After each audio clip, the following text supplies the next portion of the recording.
We're talking tonight about the planned Islamic Community Center and Prayer Space down on Park Place in Lower Manhattan, 2 blocks northeast of the Ground Zero site. Another 2 blocks south of a mosque that's been in that area since 1970, before there even was a Twin Towers. 68% of Americans surveyed by CNN Opinion Research Corporation oppose it. In other polling, so does a smaller majority of New Yorkers. A narrow majority of Manhattanites say they support it. Believe it or not, when the local community board voted on it, the result was 29-1 in favor, with 10 people abstaining. Seems the farther you get from the location, the closer you get to Election Day, the hotter the opposition becomes. Well, that's raw politics for you. And here to talk about all of that, political analyst Roland Martin, political contributor and GOP strategist Ed Rollins, and our senior political analyst David Gergen. Good evening to you all. Good evening, gentlemen.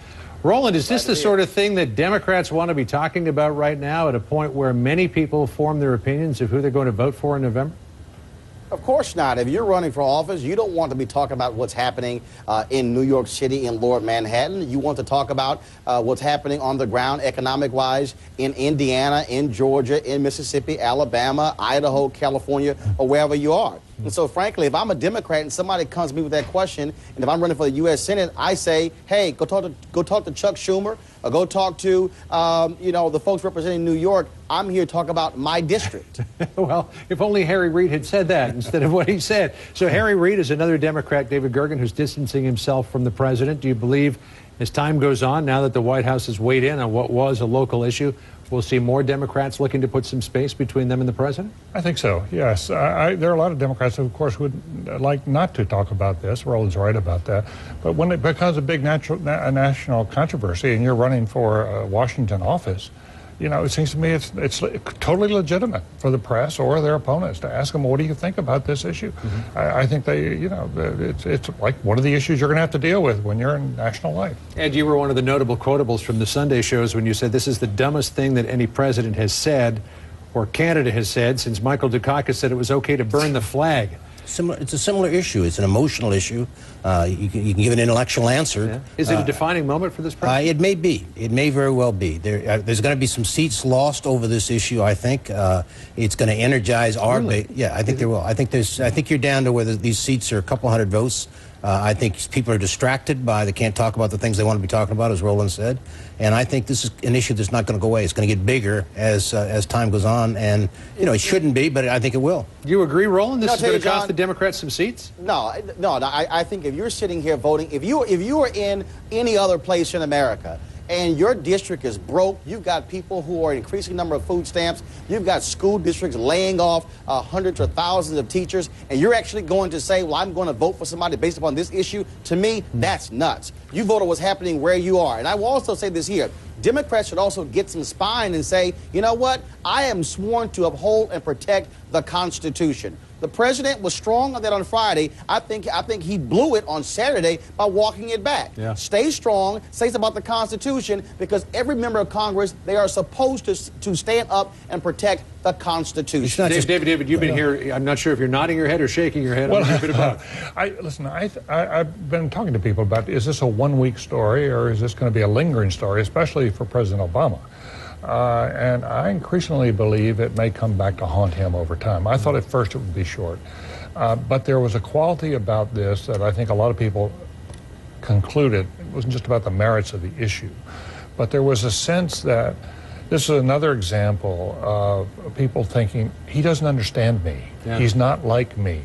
He sees the world through different glasses than I do. Problem? Well, I thought in Philadelphia during the campaign, that was a masterful speech because he gave voice to alternative perspectives and was respectful of them. And in this situation, he stated one point of view, but for lots of other people who oppose this, he showed no sympathy for what they're going through and why the public is largely against it. The bottom line... The one point of view is the Constitution. Yeah, well, that is not the only issue. The Constitution, that's not one point of view. The Constitution is not the issue. And I don't think anybody's basically arguing about repealing the First Amendment. I think the critical thing here, it's a judgment call. It was a bad judgment in the heart of the politics. And where this president carries this party or sinks this party is on his approval ratings. You go back to 1947, not looking good, and they're at 52% today, 42% today in the Gallup. They're back to the Nixon and the Reagan levels now. If he drops another 2 or 3 points, which he clearly could in this, and this is could be a defining moment, he's going to hurt his party. And when I say people are going to lose seats, the whole thing is about 3 or 4% out there, and our base is energized already, and this is going to energize some conservatives, some Tea Party people. But the point has been made, though. The point has been made, Roland. Let's get you to speak to this. That the GOP could also lose something over this because they're trying, obviously, to get as many votes as they can. There's a large section of the Muslim population that presidential candidates and obviously local candidates court in Dearborn, Michigan. How are Muslims in this country going to feel about what the GOP are saying these days? Well, I mean, obviously, frankly, people really haven't cared what they've thought since 9/11, when even you're a moderate Muslim and folks have just blown them away and dismissed them and said they were absolutely irrelevant. And so, sure, the bottom line is if you're Republicans, you're trying to lock up those freshman Democrats who won in conservative districts, and that's really who you're targeting. But it is amazing to me, though, when you have folks on the right who have attacked this president by saying he's not one of us and doesn't understand our values, and when he does actually reinforce the Constitution, then it's a bad thing. I get the whole political thing, but it is amazing how he's criticized for saying it is the constitutional right to freedom of religion. That's pretty interesting. It is not simply a constitutional issue.